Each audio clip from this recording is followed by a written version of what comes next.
A partir de ahora, la hora global. Desde el paralelo 35, en Montevideo, la realidad internacional por detrás de los titulares. Conducción de Gustavo Calvo. Participan Leo Harari y Susana Mangana. La hora global. Una mirada al nuevo desorden mundial.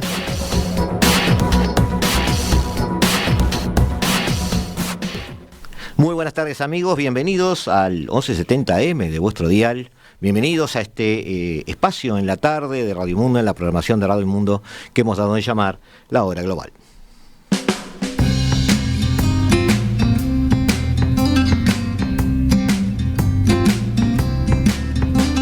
Hoy tratando de construir una especie de segunda mirada sobre un tema en el cual habíamos puesto la lupa hace unas semanas.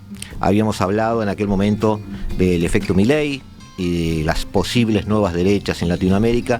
Nos concentramos bastante, recuerdo, en Milei mismo. Algunos oyentes me decían que les hubiera gustado de repente algún tipo de conclusión más concreta sobre si Milei es esto o es aquello, y justamente de eso se trata el análisis, ¿no? Es decir, de plantear las preguntas, no las respuestas, porque las respuestas las da el tiempo.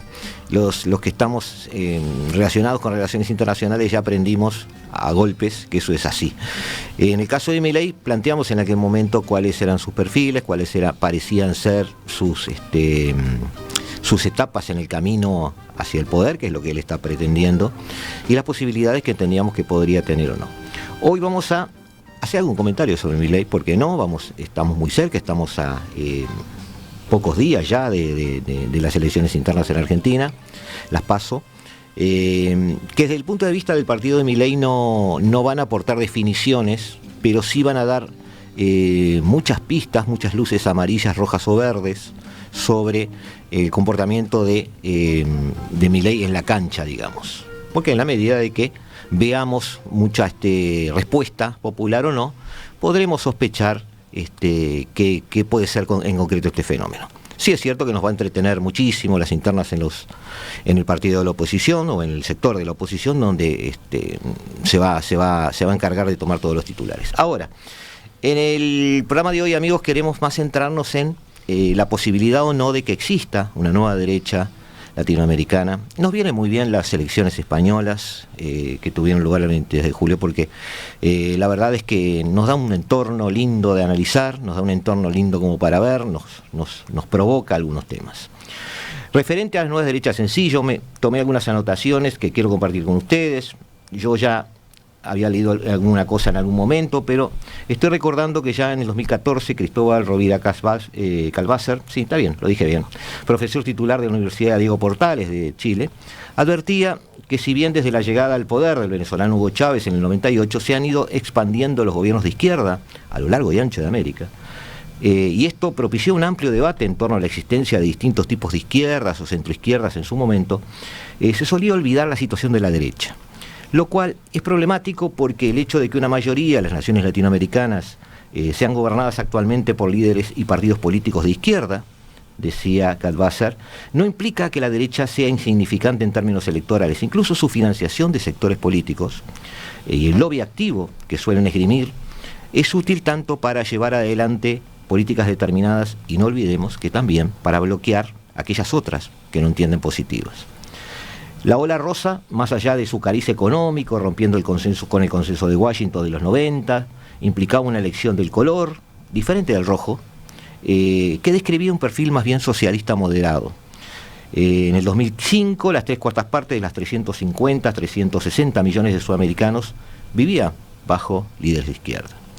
En otra vuelta de la historia, a principios de la década del 2010, una ola conservadora enmarcada en el golpe de Estado de Honduras, la crisis de Lugo en Paraguay, la renuncia de Evo Morales y la crisis venezolana se hizo presente. Para el 2018, una marea azul había inundado el continente.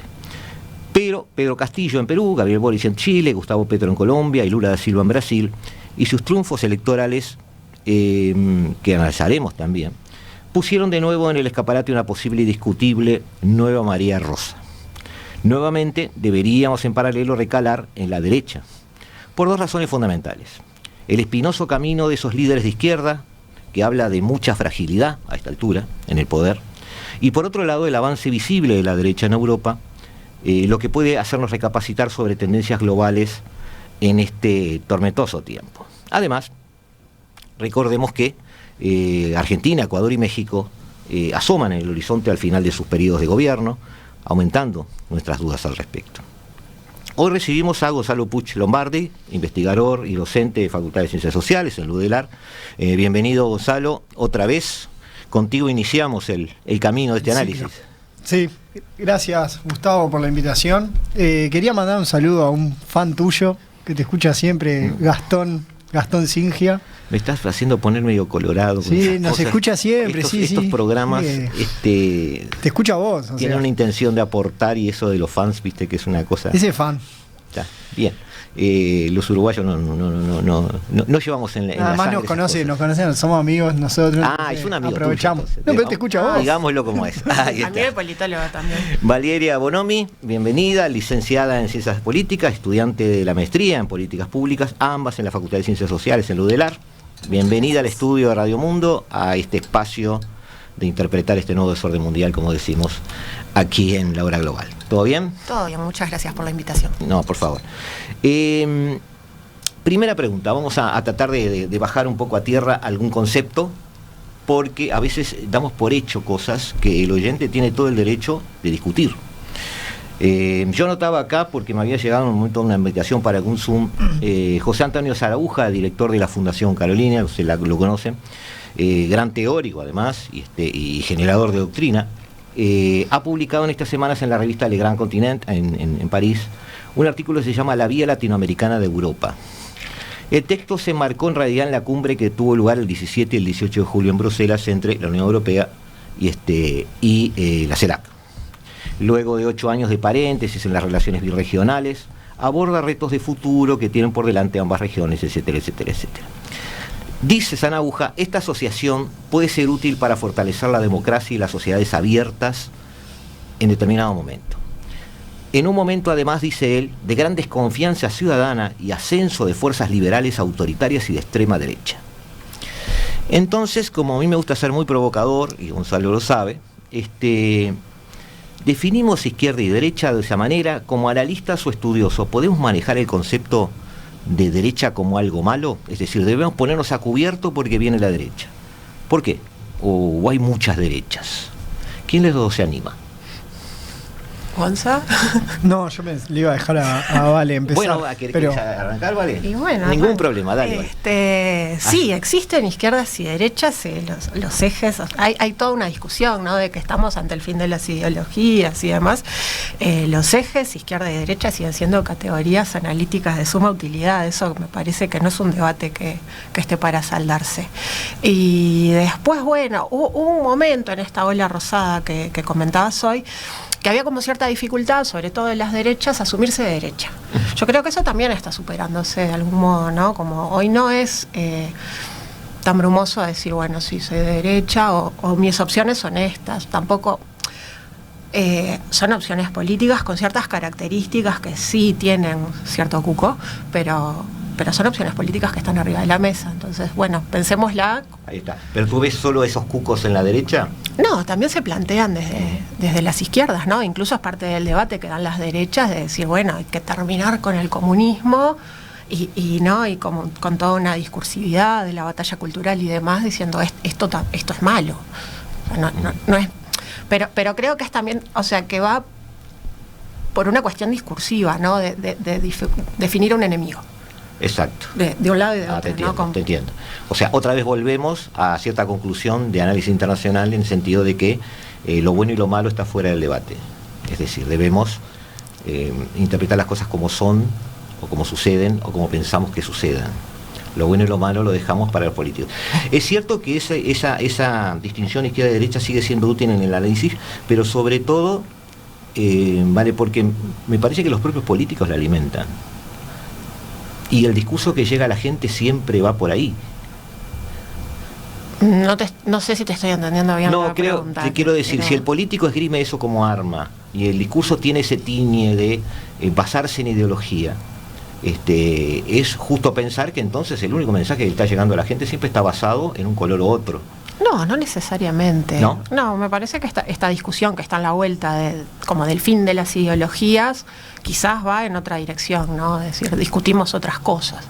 Pero es una cuestión estratégica quizás de decir, bueno, no existen más las izquierdas, no existen más las derechas, existe el mercado, por decir algo, ¿no? Está bien. Pero no necesariamente, volvemos al punto, ¿no? Ni son buenas ni malas. No son ni buenas ni malas. Gonzalo, tenía para dar una preguntita para romper un poco el fuego también. Hablamos de líderes de izquierda y de derecha, hablamos de partidos de izquierda y de derecha, pero pensando en Latinoamérica, en el conjunto de los pueblos, más allá de la heterogeneidad, que es obvia, además poblaciones multiétnicas, multiculturales, es decir, hay mucho perfil diferente. ¿Podemos pensar en que existen realmente pueblos de derecha o de extrema derecha o de izquierda, o el concepto de popular, digamos, analizado un poco desde ustedes, es menos variable que eso? Para mí sí hay un tema de cultura política importante que yo creo que está más bien asociado al avance de la democracia en cada uno de los países. Ajá. Países más desarrollados y con más tradición democrática, como por ejemplo por Uruguay o Chile, tienen claramente, se dice en la ciencia política, y esto también se discute, que tener bien marcado izquierda o derecha o partidos con programas claros es lo deseable. No habiendo uno bueno y malo, pero es lo deseable que sean claras las opciones y que está asociado también a la capacidad de elegir. Lo que pasa en América Latina es que la tradición democrática no es igualmente fuerte. Entonces hay países que no tienen tradición de elegir, luego tienen reglas muy laxas, sistema de partidos poco institucionalizados, donde puede ser oportunista decirse de izquierda o derecha y no realmente no ser el clivaje. Y a su vez, algunos no tienen mucha tradición de elegir libremente. Junto con Vale estábamos hablando ahora antes de venir, que por ejemplo en esta lista de países que estábamos armando, que ahora hablamos después, ¿no? Sobre las nuevas derechas o extrema derecha, pues de por sí se discute, que vendría a estar la derecha, y luego más a la derecha están estos, ¿no? Sí. Y depende cuán hacia la derecha, y mismo si es útil el eje con ellos, ¿no? Empezamos desde las democracias, ¿no? Electorales, o sea, desde un mínimo. Y empezamos a sacar países. Por ejemplo, empezamos a restar países porque decimos, si acá no hay elecciones libres, no te sirve mucho el posicionamiento si no tenés elecciones. Yo creo que el posicionamiento está atado a la capacidad de elegir, a la posibilidad también, ¿no? Ahora, estas olas existieron. Claro. Hubo variaciones. Yo le pido a Felipe el primer mapa que nos ubica en el 2011, con esa primera ola rosa, que no le llamaron rosa porque en realidad el término lo acuñó un periodista aquí en Montevideo con la asunción de Tabaré Vázquez, y la idea es no decir roja, porque Tabaré Vázquez no implicaba un tinte rojo. Pero unos años después, ya en el 2018, pasamos al segundo mapa. Ese mismo continente tiene otro perfil. Entonces, de alguna manera, esas alteraciones se dan, y para que le voy a hacer un poco una mala jugada a Felipe y pedirle el número 6, no vamos en orden en este momento, para que vean hoy cómo estamos, y volvemos a tener con algunos puntos que Gonzalo discute, volvemos a tener otro tinte. Entonces, esos cambios me hacen hacerte esta pregunta, porque en realidad los políticos se están convenciendo, y el político que convence es el que llega. Entonces teñimos de un color el país, o realmente la opinión pública cambia de ideología. Ahí va, yo no creo yo creo que puede haber pueblos mayoritariamente con una cultura política más a la izquierda o a la derecha, sin duda, ¿no? Luego que sea inmutable, pero es como, ¿te acordás que yo había discutido ese mapa, discutí El Salvador? Sí, vamos a volver a él, no te preocupes. Hoy está, bien. Y hoy estábamos discutiendo, si bien no al momento del mapa, estábamos discutiendo Guatemala, ¿no? Donde ya van no sé cuántos candidatos que se les impide estar en el país mismo. Ahora no se sabe ahora parece que se sabe qué va a pasar con la segunda vuelta. Yo ese lo descarto, ¿entendés? Yo cuando dejó de tener elecciones libres y justas, ya lo descarto de si va a entrar en este eje o no. Como te dije la otra vez, yo descarté Nicaragua y Venezuela, ¿no? En el análisis izquierda-derecha, también de ese análisis. Y bueno, ahí es más discutible, ¿no? Porque vos podrías no tener elecciones y tener un gobierno que sea de un estilo ideológico o del otro. Por eso. El problema es que no estás dejando la opción al pueblo, mismo la estás sesgando. Un detalle no menor de Guatemala es que hubo más acumulado de voto anulado y en blanco que voto a cualquiera de los candidatos en la primera vuelta. Sí, en realidad eso como que deslegitima todo el partido, ¿no? Ahí se afirma lo que dice Gonzalo, ¿no? Que cuán democrática es esa elección, claro. o qué señal te está dando la gente, lo que preguntabas, ¿hay un pueblo que es más de derecha o más de izquierda? Y bueno, claro. Yo hago las preguntas, te confieso que desde mi ignorancia, digamos, yo hago las preguntas un poco basado en otros ejemplos que son como más rompedores a los ojos, pero que no tienen la profundidad de análisis que tienen ustedes. O sea, yo digo, bueno, un jueves todo Brasil es de derecha y el lunes todo Brasil es de izquierda. O sea, esas cosas no pueden ser ciertas. Claro que no. Y como no puede ser en Estados Unidos, digamos, y podemos tener esos ejemplos que son cambios drásticos, digamos. Ahora, yendo a lo que dice Gonzalo, hay un tema que yo siempre marco cuando hablo con analistas, es el tema de la diferencia entre lo que es una polarización de una fragmentación. Y la gran lección nos la dieron Castillo y Boric, ¿no? Es decir, candidatos que nos llevaban al 20 y poco % terminan por culpa de eso generando coaliciones ingobernables que después complican la gobernabilidad. Entonces, la polarización, visto como lo relató Gonzalo, que me gustó, son opciones claras, no es algo de por sí conflictivo o mala cosa la polarización. Quizá la fragmentación sí es más dañina, no sé cómo lo ves, Vale, porque la fragmentación no te deja un partido fuerte. Pero no necesariamente un partido fuerte implica mejor democracia. No, estoy pensando en la gobernabilidad. Quizás tener un set de opciones, dependiendo de las opciones que tenga la gente, no y demás, pero no necesariamente es más favorable a la democracia. Ya me provocaste, ya nos peleamos. Ya nos peleamos. Me gustó.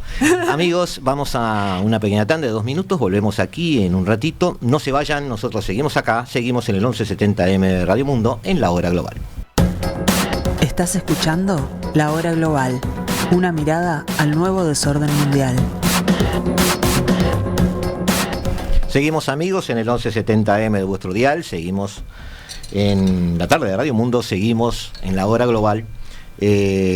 Damos la bienvenida a quien se integra ahora al equipo, Federico Musto, licenciado en Ciencia Política por UDELAR. Federico, ¿cómo andás? Gustavo, ¿cómo estás? Saludo para vos y toda la audiencia. Muchas gracias otra vez por acá por la invitación y bueno, lamento la demora que no puede estar en la primera etapa del programa. No, pero la primera pelea se zanjó, digamos, ya como que Valeria un poco nos puso un poco la tapa, así perfecto, estoy escuchando. Seguimos adelante, no la dejamos hablar más por las dudas y ya está. Nueva derecha, vamos a identificar un poquito lo que podríamos llamar nueva derecha. Esta es la tarde, voy a enloquecer mucho a Felipe Penades. Le voy a pedir el mapa 7, o sea, el orden que habíamos hecho. Amigos, ustedes saben que esto es Radio Verdad, se fue un poquito por la ventana. Allí tenemos hermoso porcentajes de votos por candidatos de lo que llamaríamos la nueva derecha en América Latina. Tenemos ahí a Gutiérrez de aquel lado, si está bien, luego Milei, por lo menos con la intención de voto que tiene, Manini Ríos con votos correctos, incluimos a Manini en esa nueva derecha, López Aliaga en casi un, ¿cuánto está? Ponemos un poco más de 10, es un 12. 13, un 12 por allí. Después tenemos a Alvarado, que ya está llegando a un 15, Cubas, paraguayo, casi el chileno, y el amigo Bolsonaro, que ya por ahora no está, pero puede volver. Es el exitoso de esta familia ideológica. Es el exitoso de esta familia ideológica porque no solo el sillón en el que llegó, sino además en el país en el que llegó, que es, queramos no reconocer, es la potencia regional, ¿no? De alguna manera. Gonzalo, tú, yo soy la mente perversa detrás de este gráfico. ¿Tenemos allí representantes de esa nueva derecha? ¿Existe esa nueva derecha? Bueno, eso es lo que quise plantear a la discusión creando este gráfico, que perdón que mis habilidades de diseño dejaron que estuviera al revés ordenado. Yo quería empezar de mayor a menor y está de menor a mayor. Te apunto que en el caso de Milei es efectivamente los votos que estuvo en la legislativa. Él tiene una intención de voto bastante por arriba, pero Sí, estamos hoy, todos... hoy está ahí Claro. casi empatando, digamos. Todos sí, estos son entre el 21 y el 23, por el caso de Paraguayo Cubas, y es los votos que tuvieron efectivamente en una elección. Y lo que quería plantear, viste que estábamos con el mapa sobre izquierda-derecha, estos son estos partidos o líderes, o realmente son líderes partidos, pero hay casos, de lo que vendría a ser que de por sí se discute la nueva derecha o extrema derecha, ¿no? Que ahí ya hay una discusión tremenda.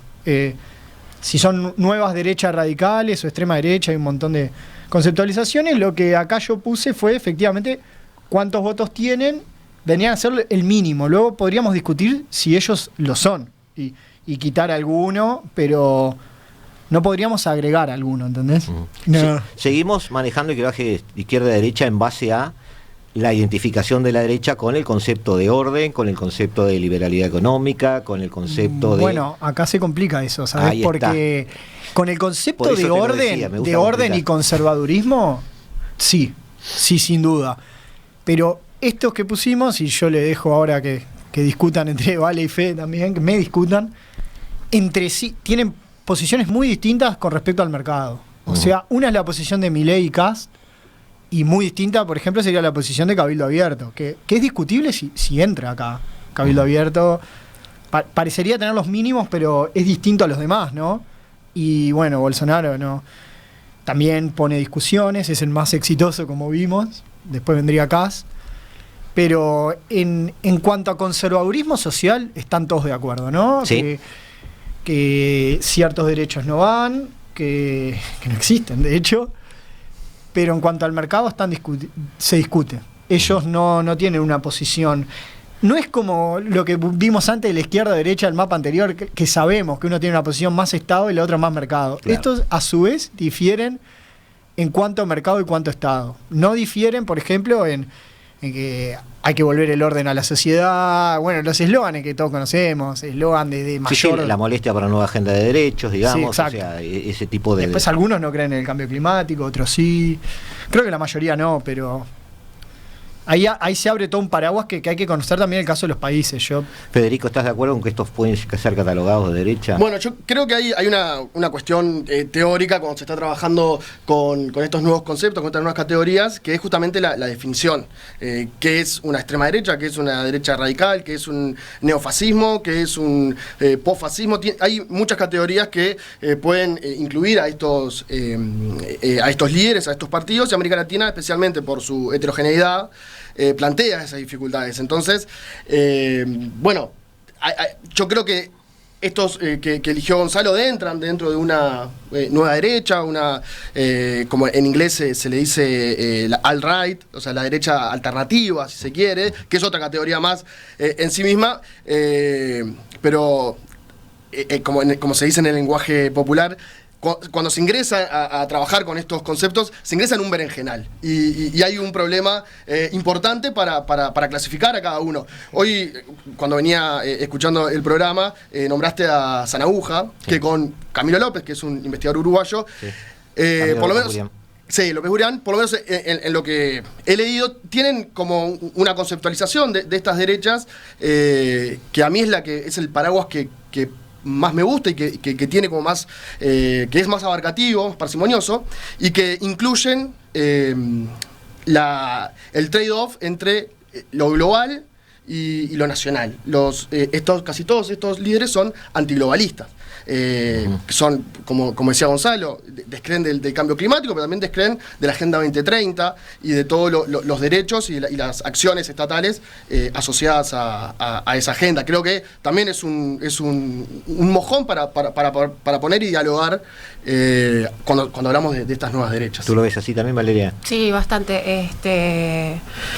Agregando un poco a lo que decía Federico, una de las cosas que me parece que sí que los abarca todos y que está dentro de ese mojón de oponerse a la Agenda 2030 es lo que ellos engloban bajo el paraguas ideología de género, que eso es, que todos están bajo ese paraguas, ¿no? De dar disputa a los espacios alcanzados por la agenda LGTBIQ+, o las mujeres organizadas o el movimiento feminista. ¿Eso no es repetir un poco la estrategia del enemigo común y construir el enemigo y en base a eso aglutinar de alguna manera?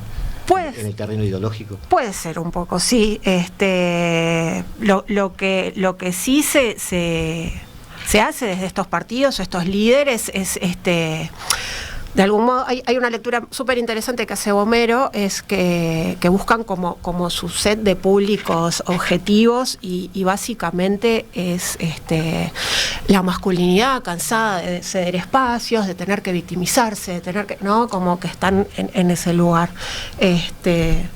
Hay una, en ese sentido hay una resignificación de los perdedores de la globalización. De los perdedores de la globalización. Y en ese sentido, estas experiencias lo que hacen es repolitizar esas pérdidas que tiene un varón blanco heterosexual que tiene un trabajo formal, que no se siente interpelado, pero por las pérdidas que tiene frente al avance de ciertos derechos. Eso es interesante cómo en todos estos casos, en la mayoría, son los jóvenes, y los jóvenes varones especialmente, los que sostienen estos liderazgos. Obviamente Bolsonaro trasciende porque tiene 40% de voto, pero cómo se interpela a la juventud y cómo se repolitiza la rebeldía vía derecha. Sí. Es interesante ver en estos movimientos. Es curioso lo que decís, porque hay análisis analizando otra derecha, que es la europea, que en realidad se basan en otro grupo etario, más en una sociedad avejentada, anhelante de tiempos mejores, críticas con estos nuevos derechos, no tanto en los jóvenes. En Sudamérica se ve eso en los jóvenes. Sí, en Latinoamérica sobre todo hay un libro del 2021 de un argentino, Pablo Stefanani, que habla de que la rebeldía se volvió de derecha y trabaja básicamente a América Latina, pero también hay trabajos desde Estados Unidos en el 2008, ahora se me escapa el nombre, pero que es todos rebeldes, que también habla de cómo la rebeldía empieza a ingresar en los 80 a través del punk y de ciertas expresiones de juventud que luego de la crisis del 2008, la crisis económica, empiezan a tener fuerza estos movimientos en los jóvenes. Y en el ejemplo de Trump, es claro, hay mucha juventud te iba a dar ese detrás ejemplo. de Trump. Claro, o sea, ser de derecha hoy es el antisistema. Exacto. Porque claro, pero quizás esa ola rosa durante un tiempo generó la identificación del sistema con otro paradigma. Porque en realidad las derechas lo que toman como referencia es que la izquierda ha ganado, o hay que disputar con la izquierda una batalla cultural.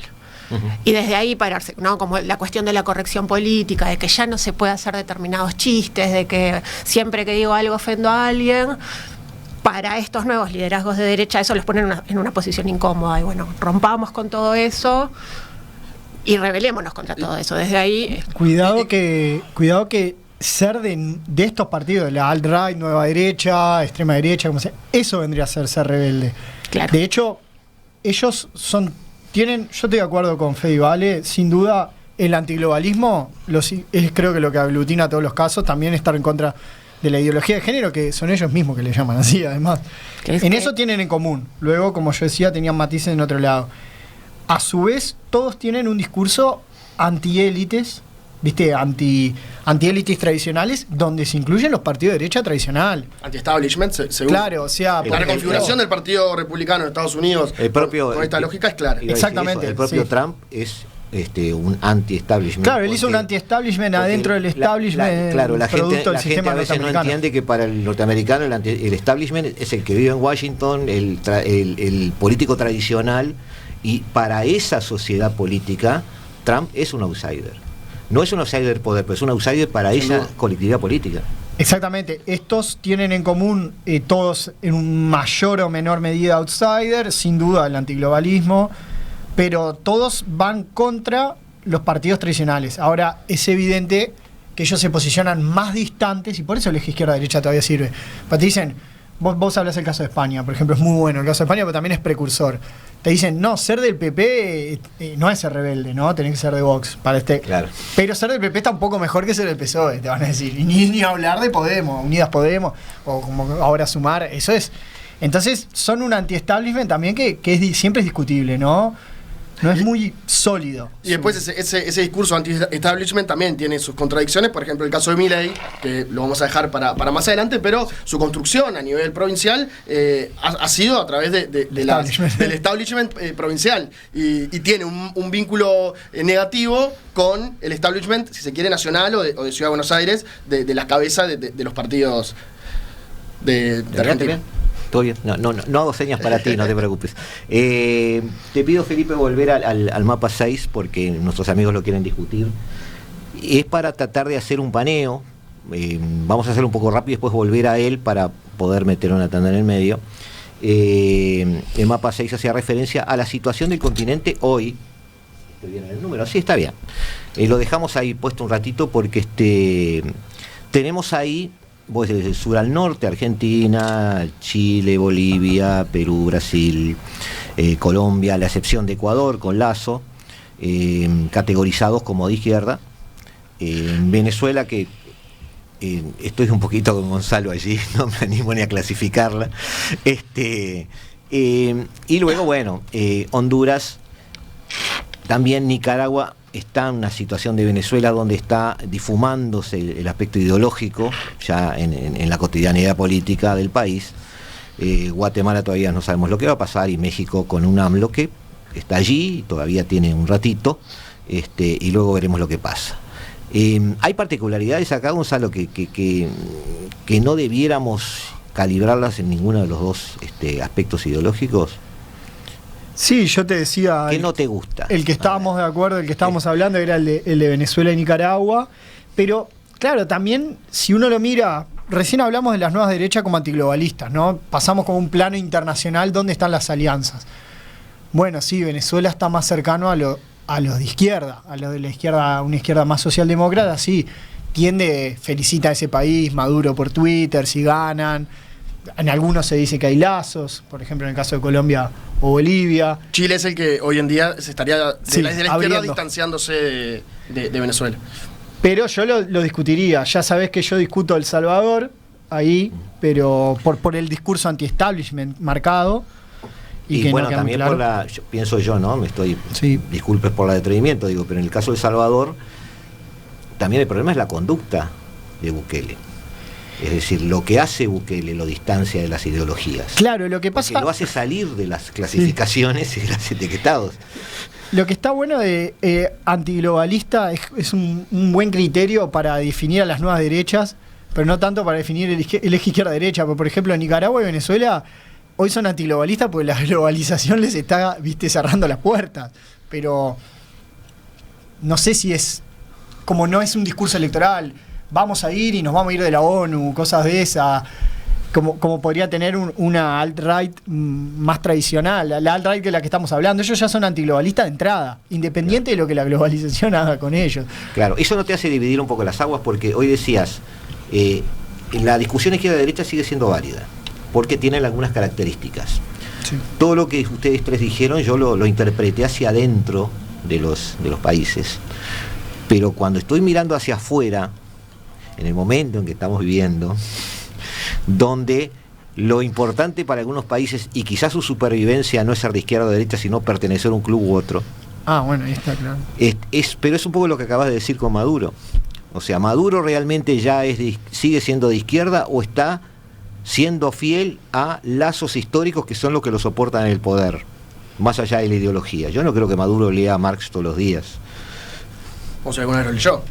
¿Cómo? O sea, alguna vez lo leyó, porque es, es heredero de una... Pocos lo han leído completo, pero no importa. Pero por lo menos leerlo, ahí está. Pero desde el punto de vista, ¿conviene hacer de repente esa diferenciación interna y externa? ¿Porque el mundo juega otra cosa o estoy mezclando mucho? A veces también las alianzas que se dan no es por ideología y por cercanía, pero también es como decía Borges, unidos por el espanto. Entonces, si se identifica un enemigo común, le hace Estados Unidos, tal vez puede facilitar el encuentro de tendencias que estén un poco, que no estén tan, que no tengan, que no dialoguen con usualmente y en la totalidad de sus prácticas. Eso también podría ser una hipótesis de por qué Venezuela hoy, con su situación de desde hace unos años, igual sigue dialogando con ciertas izquierdas. Ahora, tomándolo de forma general. Con Rusia, perdón.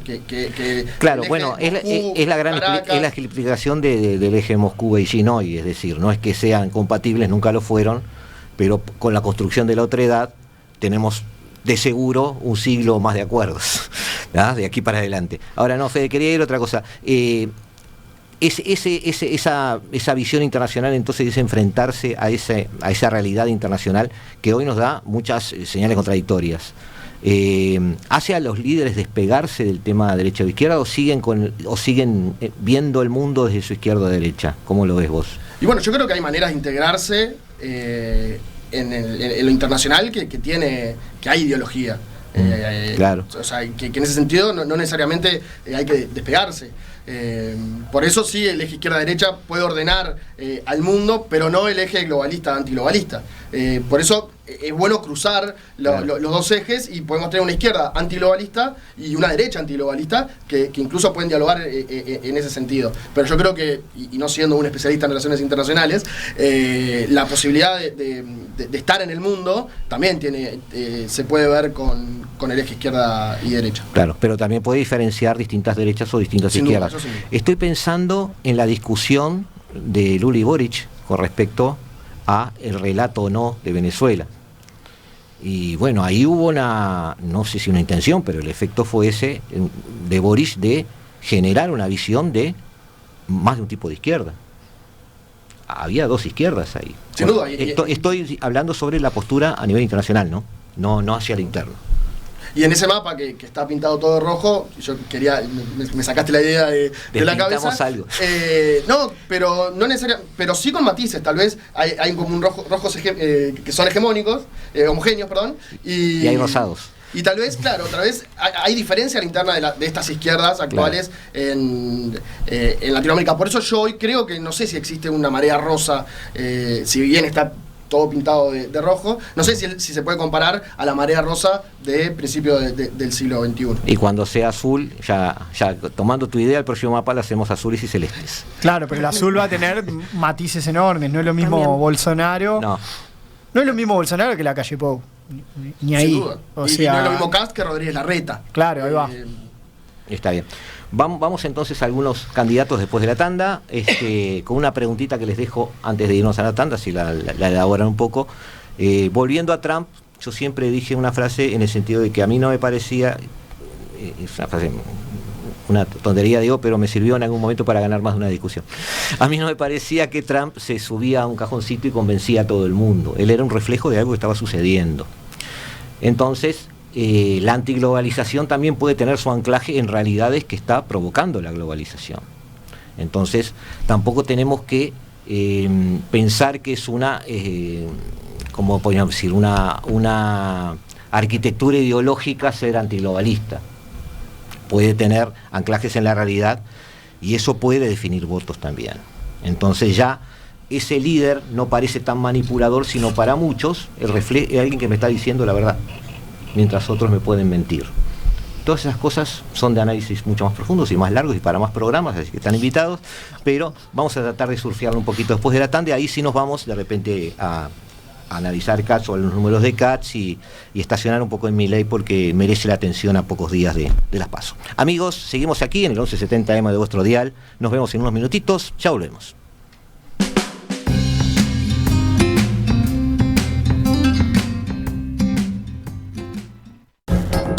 Estás escuchando La Hora Global, una mirada al nuevo desorden mundial. Buenas tardes amigos, 11:70 AM de vuestro dial, 15 horas 47 minutos, muy apurados por tratar de meter un montón de conceptos en este precioso programa con 3 invitados de lujo. Les había dejado provocativamente por un sí o un no, si hay una realidad detrás de las campañas electorales que de alguna manera apoya el discurso de estos líderes, que son populistas, es cierto, pero que tienen un discurso antiglobalista. Se están apoyando en realidades. ¿Cómo la ven? Cortita, porque sabés que acá el tiempo vuela, Gonzalo. Voy súper corto. Para mí se apoyan en relatos, pero que están basados en con eso te digo, es lo que nosotros estábamos hablando. Hay hay una crisis de apoyo a la democracia, porque hay una crisis de solución de problemas en muchos países. Viene un relato de que esto es culpa de la ONU para que no sea culpa mío, por más que la ONU obviamente tiene un millón de problemas, se juntan todo y vos tenés tipo descreimiento de la democracia y aparecen estos candidatos anti todo, revolucionarios de cierta forma, ¿no? Sobre todo anti-establishment más que revolucionarios, y cosechan, ¿no? Y ese es el caso de Donald Trump, porque si Estados Unidos es un perdedor de la globalización, no sé. Bueno, algunos estadounidenses del cinturón industrial te dirían que sí. Pero claro, quedan para otros, ¿no? Pero, sobre todo en el eje Estados Unidos-China fue muy sostenido ese relato de la pérdida del cinturón industrial de Estados Unidos, pero también lo que decíamos recién del varón blanco frente a los derechos de la mujer que han avanzado, en los derechos LGBTIQ+, que también han avanzado y que ellos no se sienten protegidos, sino que van perdiendo derechos. Y en ese sentido hay un reflejo de lo que dice el líder en la sociedad. Entonces yo creo que sí, que hay es de ida y vuelta, pero que la sociedad está reflejada. Sí. Un apunte solo, capturan de algún modo en estos planteos, ¿no? de recuperar determinados espacios el voto de un montón de personas, hombres blancos de clase media, corrida de baja, enojadas, que se han sentido excluidos. De acuerdo, entonces en ese esquema, me gustó esto de las preguntas rápidas. Gonzalo, solo por sí o por no. En Latinoamérica entonces el votante vota al hombre. sí, es más masculino que no. No, vota al hombre en el sentido de no al programa. No sé. Así ¿Era sí o no? No sé. En estos liderazgos Sí y no. No vale. No sé eso. tibio. Está Ese es el problema de invitar gente de las ciencias sociales, que va a problematizar la Eduardo Rivero por ahí en la vuelta, le Pasen pedimos a una Vale. hora más y no hay problema.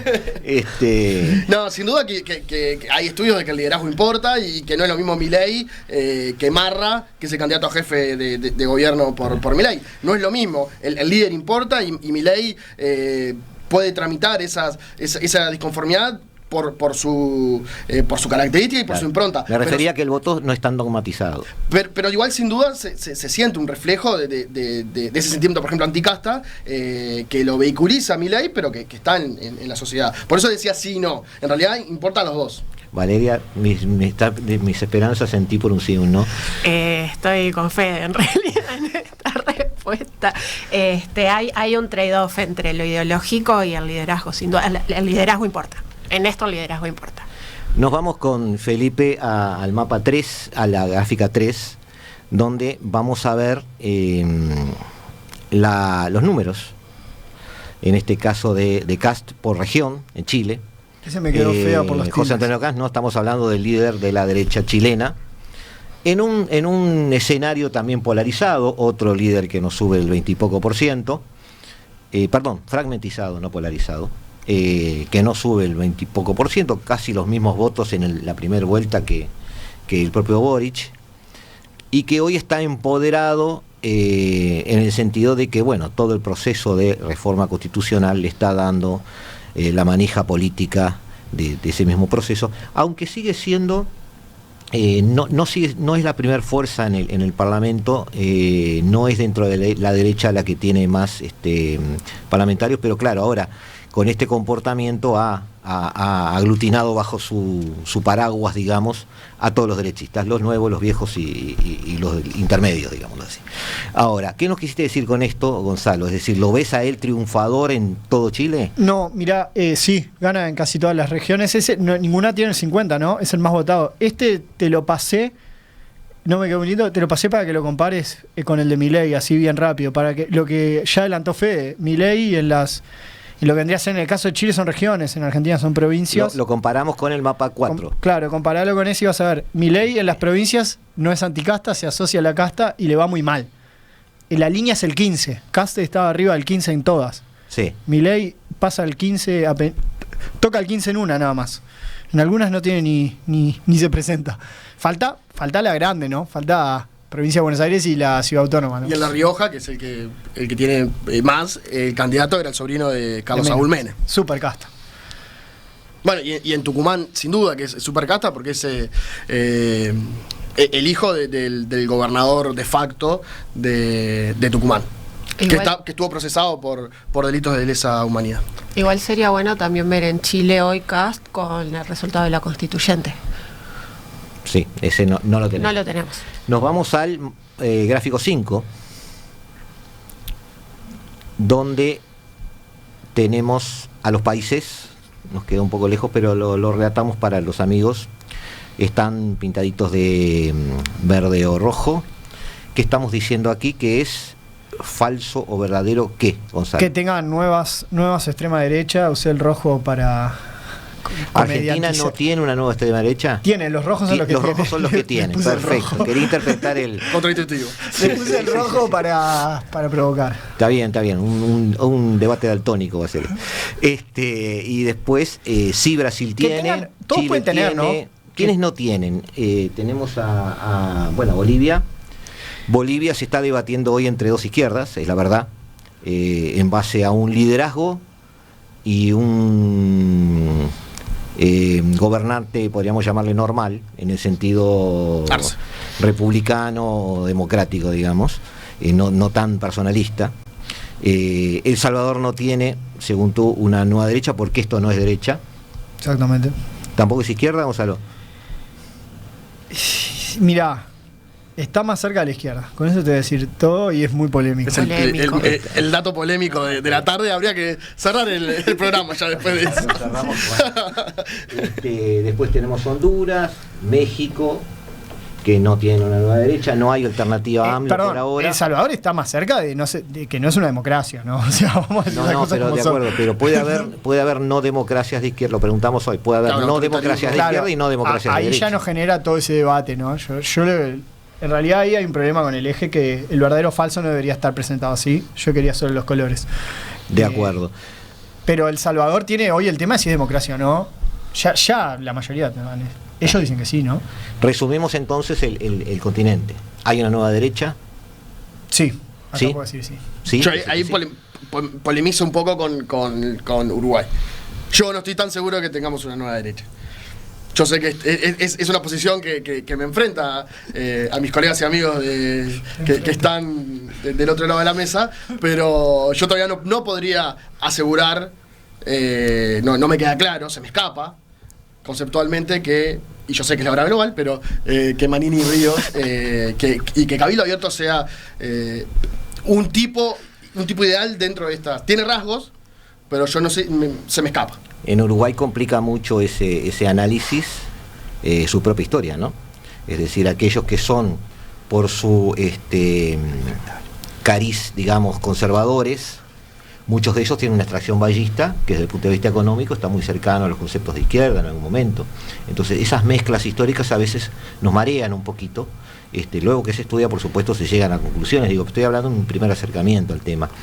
Tendríamos que hacer un programa de Cabildo, ya sé que es la hora global, pero es discutible que no reúna características. Tú sos nueva acá, yo te cuento algo. Por favor, los oyentes lo saben, entonces, pero te lo puedo contar porque los oyentes ya lo saben.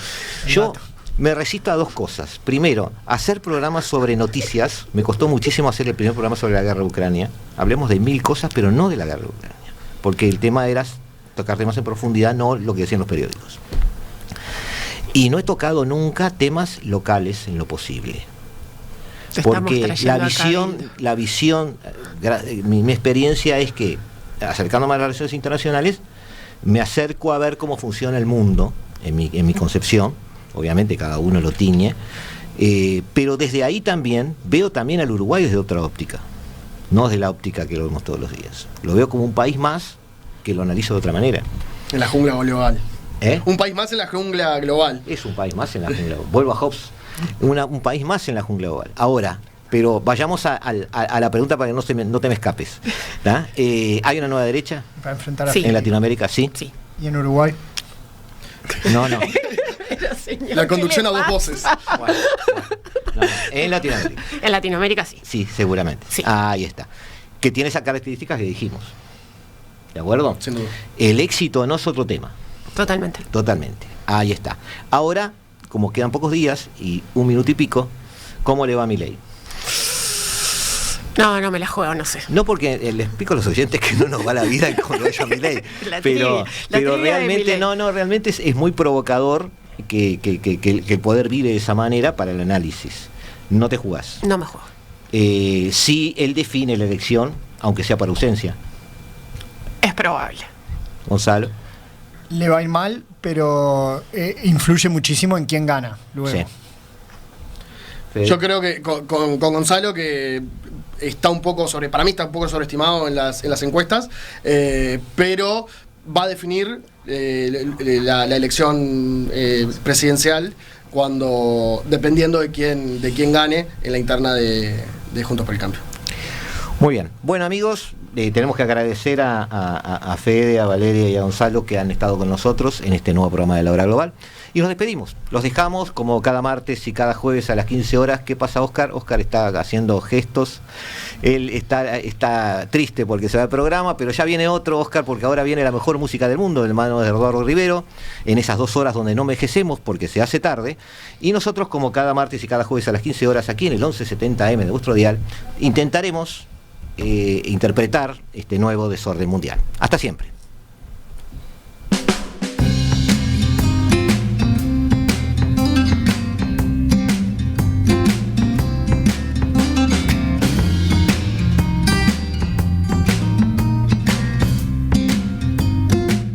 La Hora Global, martes y jueves a las 15 horas.